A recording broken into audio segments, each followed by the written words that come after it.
Meninos e meninas, fiandeiros e fiandeiras, preguiçosos e preguiçosas, bem-vindos, bem-vindas a mais um Bora Pra Lição.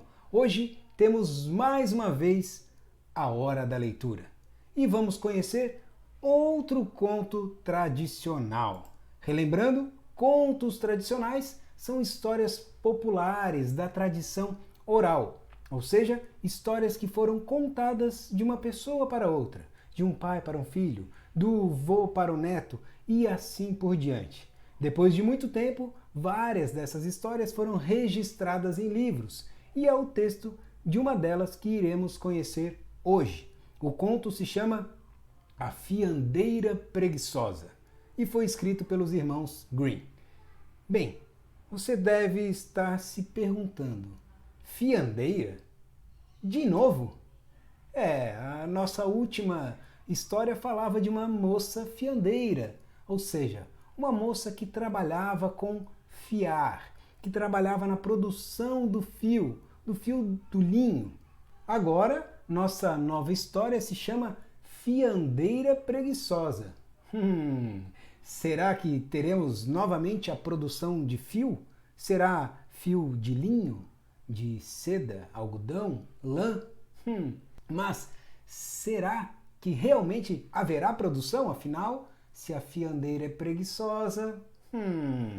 Bom, vamos conferir. Com vocês, A Fiandeira Preguiçosa.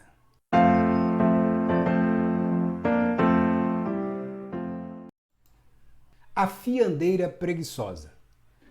Há muitos e muitos anos, vivia numa aldeia um casal. A mulher, porém, era tão preguiçosa que nunca tinha vontade de trabalhar. Se o marido mandava afiar, ela empregava um tempo enorme para o fazer.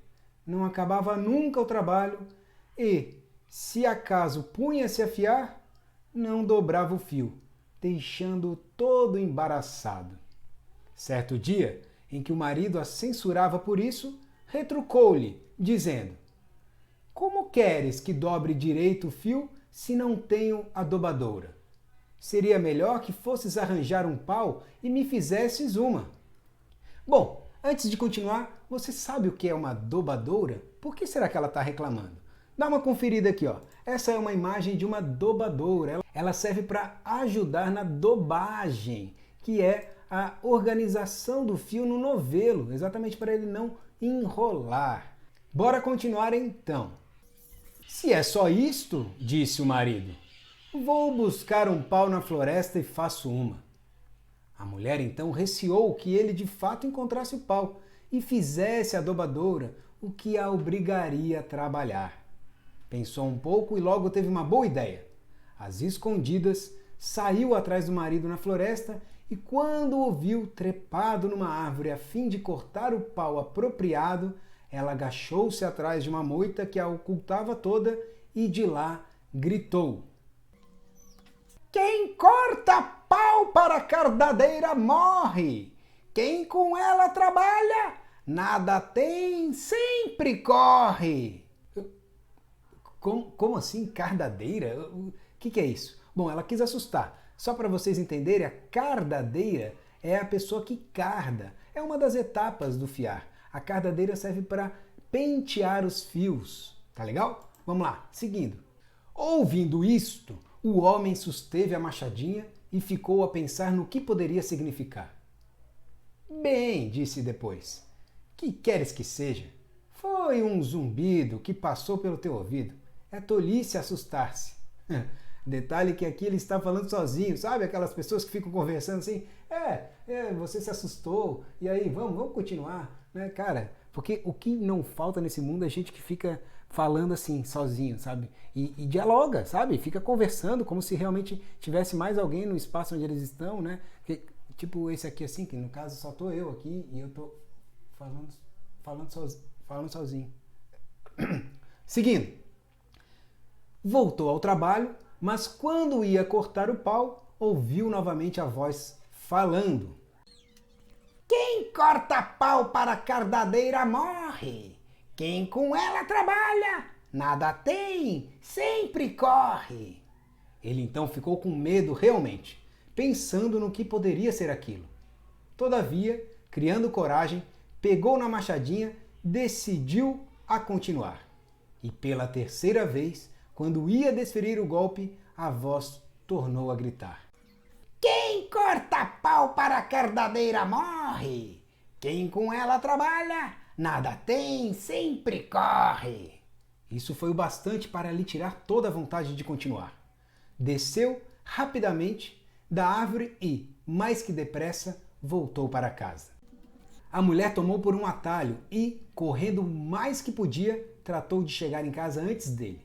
Quando ele entrou na sala onde ela já se encontrava, esta, com o ar mais inocente deste mundo, como se nada soubesse, perguntou-lhe: "Então, trazes um bom pau para fazer a cardadeira?"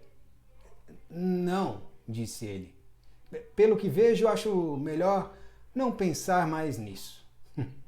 Em seguida, contou o que tinha se passado na floresta e desde então não fez mais menção à dobradora, deixando a mulher em paz.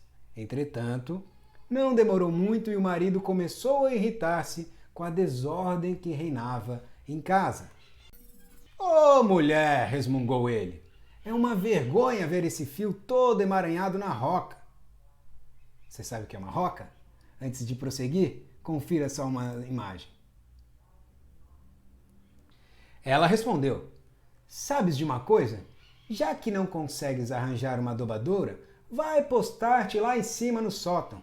Eu ficarei aqui embaixo e te jogarei o fuso, e tu o tornarás a jogar para baixo, assim, para cima e para baixo. Iremos fazendo a meada." "Está bem", disse o marido. E assim fizeram. Terminada a meada, ele disse: "Agora que fizemos a meada, temos que fervê-la." A mulher alarmou-se, mas disse: "Faremos isso amanhã cedo." E enquanto isso, ia pensando numa nova artimanha que a isentasse de trabalhar. Na manhã seguinte, levantou-se cedo, acendeu o fogo sobre o caldeirão, mas, ao invés de botar nele a meada, botou uma maçaroca de estopa e deixou-a fervendo.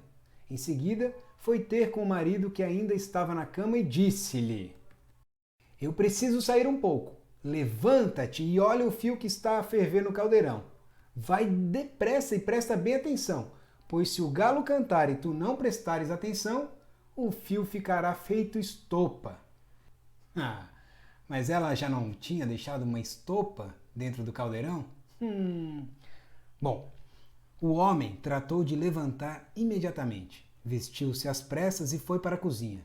Mas, quando olhou dentro do caldeirão, viu com espanto um monte de estopa a ferver.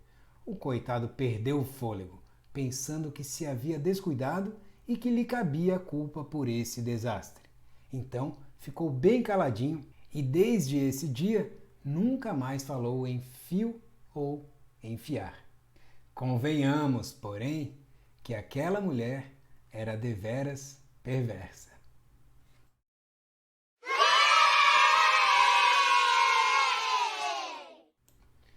Bem, após conhecer a história, agora é hora da lição. Hoje, a sua tarefa será responder uma pergunta que está no seu livro Aprender Sempre. Na página 9 e 10 do seu livro, você encontra o texto que acabamos de conhecer. No final da página 10, você encontra uma pergunta. Trata-se do exercício 3. Vamos dar uma conferida neste exercício. Questão 3. O final do conto diz: "Convenhamos, porém, que aquela mulher era deveras perversa." Você concorda com essa afirmação? Não? Acha que a mulher é esperta? Explique sua resposta. Bom, vamos ajudar aqui um pouco. Deveras perversa significa bastante traiçoeira, muito traiçoeira. Aquela mulher era muito traiçoeira? O que você acha? Sim? Não? Era apenas um pouco? Explique. Comente na sua resposta. Na próxima aula, a gente volta a falar um pouco mais sobre essa história. Tá legal? Até lá!